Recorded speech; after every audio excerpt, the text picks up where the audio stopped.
Welcome to the Deep Dive. Today, we're going to tackle some pretty fascinating, maybe slightly unusual texts. Definitely leaning into the esoteric side of things. Yeah, exactly. And our plan is to use Ramsey Dukes' SSO TBME, that's an essay on magic, sort of as our main lens. We want to see what common threads, esoteric, occult, metaphysical themes and symbols pop up when we look at everything from personal magic diaries to ideas about how belief actually shapes reality. Right. And it's quite a mix. We've got some practical magic stuff, deep inner experiences, even some, well, pretty provocative thoughts on existence itself. Okay. And using SSO TBME, particularly its unique take on magic, seeing it more as a way of thinking, hopefully lets us find some of those surprising connections for you, those aha moments. Yeah, I like that. Okay, so let's unpack SOTBME a bit first. Why is that the starting point? What makes it so useful here? Well, it's interesting because SSO-TBME, especially the revised version, it really shifts the view of magic away from just, supernatural forces. Instead, Dukes presents it as a specific way of engaging with reality, one that really prioritizes personal experience and, crucially, the effectiveness of belief. Ah, right. It's actually had a pretty big influence on modern magical thinking. Chaos magic definitely draws from it, and bits of the New Age movement, too. And one key thing Dukes highlights is this contrast, right, between how science values objective truth, provable facts, and magic's approach, which is much more, well, pragmatic. An idea or a theory is good if it works for the person using it, if it gets results. Right, okay, so less about proving it to everyone, more about does this work for me? Exactly. Personal efficacy is key. And another really core idea in SSO-TBME is that everything is connected, like fundamentally interconnected. Which must make simple cause and effect analysis pretty difficult. Oh, absolutely. That's a huge point. Duke suggests that because everything is tied to everything else, trying to isolate a simple straight line of cause and effect, it's incredibly challenging, maybe even impossible in a pure sense. And that perspective that everything influences everything, it really colors how we might interpret some of the stuff in the other sources, especially the more subjective experiential accounts. Okay, that makes sense. So building on that, this idea of different ways of thinking, interconnectedness, I've noticed a pattern in these kinds of texts about like cycles of thought, cultural shifts. Yes. SOTBME actually proposes this really interesting cyclical model. Right. It moves through phases: magical, artistic, religious, and then scientific. What's the thinking there? Well, you could argue Dukes was observing historical trends. Think about the 19th century huge surge in spiritualism, mesmerism. That could be seen as a kind of magical phase. Okay. Then maybe that's followed by something like the Roaring Twenties, very artistic dynamic. Then, economic crashes often seem to bring religious revivals. Right. And even back in the Eddorian era, there was a big magical revival. It's not like these are strict boxes, more like dominant cultural moods that seem to ebb and flow. So the cyclical view that gives us a way to understand something like the prediction in Blast Your Way to Megabuck about an Aquarian revolution. How does that fit in? Ah, yeah, precisely. That idea of an Aquarian revolution, as Blast presents it, suggests, a future where occultism and religion make a comeback after science has had its long run as the dominant way of thinking, which fits really neatly with Duke's cyclical model, doesn't it? Yeah. The idea that no single approach stays on top forever. It makes you wonder, I suppose, are we seeing signs now of a shift back towards more experiential ways of understanding things, even if they aren't called magic or religion? That's interesting because even in my years of magical thinking, where Dukes reflects on his own journey, you see him grappling with these different cultures of thought and how maybe magical thinking, even if it's disguised, can sort of creep back in or influence other areas. Yeah, and it's not just about like people doing overt spells or rituals. Think about ideas maybe presented as fringe science or certain wellness trends or even some self-help stuff. Could you view those through this cyclical lens as a kind of return to more subjective, belief-driven ways of navigating the world? It's a thought. Okay, let's shift gears slightly, but stay with this idea of how belief interacts with reality. Symbolism seems huge across these texts.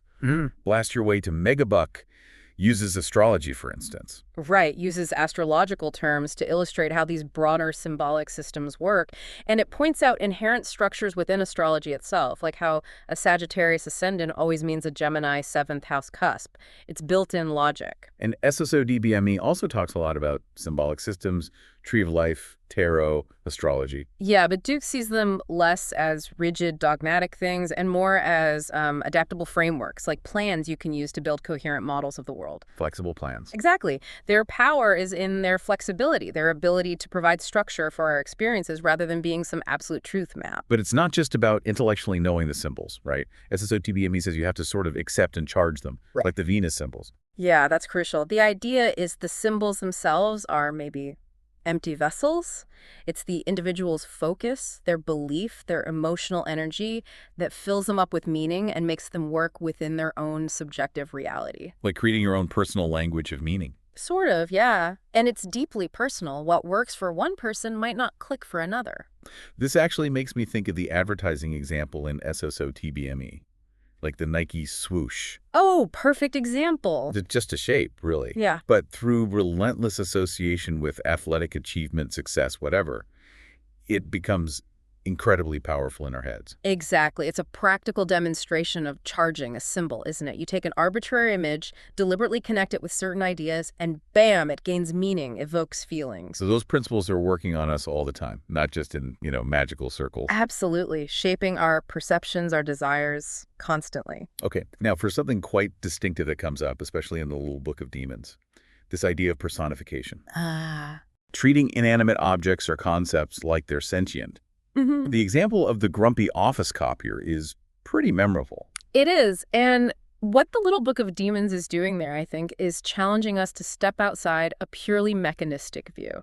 How so? Well, if you personify the copier, you stop seeing it just as parts that malfunction. You start interacting with it as something with tendencies, quirks, a personality almost. Which might actually help you understand it better, or at least relate to it differently. Potentially, yes. It leads to a richer, if maybe unconventional, understanding.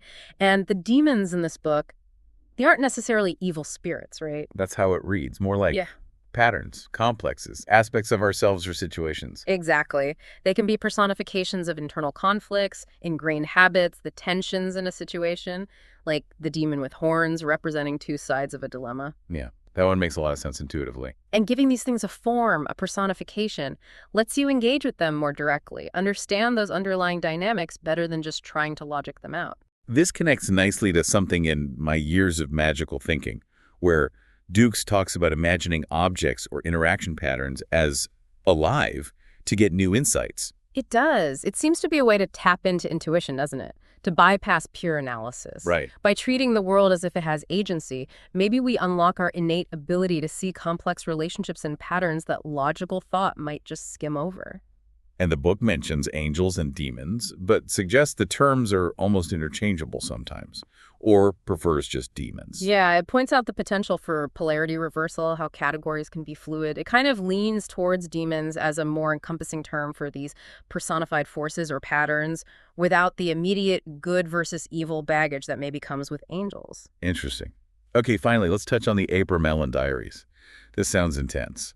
A specific long magical operation. Very intense. It's an account of someone undertaking the Abramelin operation, which is famously focused on contacting one's holy guardian angel, or HGA. And the diaries detail all the ritual stuff. Oh yeah, very detailed. The specific prayers, the oratory or temple space, daily practices, the whole thing lasts 6 months. It requires incredible dedication. But it's not just about the external actions. Not at all. What's really fascinating and relevant to our themes are the internal struggles documented.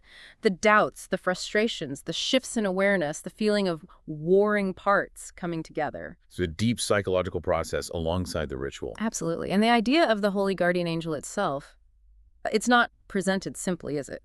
The diaries mention notes, I think, from someone called Karika, suggesting the real HGA might be quite formidable. Like a terrible entity, or even nothingness. That's pretty far from a guardian angel image. It is. It suggests the core of the Abramelin might be about confronting the absolute depths of the self, the challenging parts, the void, perhaps in this quest for profound self-knowledge or wholeness. Which ties back to that broader theme of inner work and transformation we see in magical traditions, like Dukes mentions in My Years of Magical Thinking, seeking those innermost secrets. Exactly. It's a powerful example of that inward journey, documented in quite raw detail.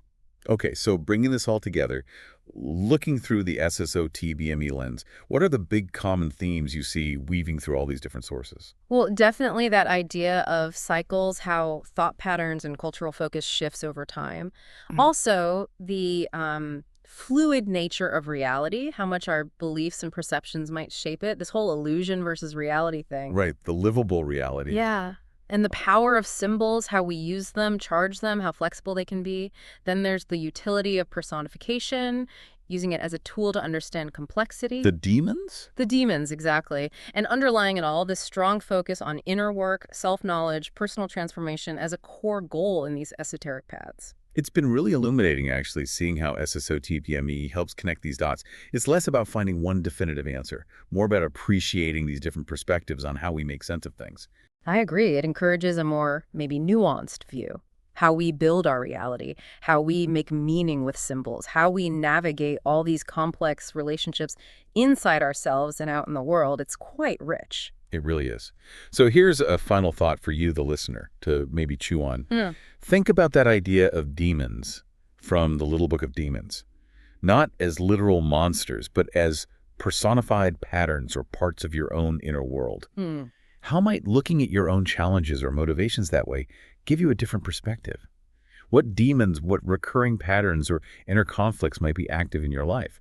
And could personifying them, engaging with them that way, offer any new insights? It's a powerful technique to consider. And of course, we definitely encourage you to check out Ramsey Dukes' work and the other sources we talked about if you want to do your own deeper dive into these fascinating areas.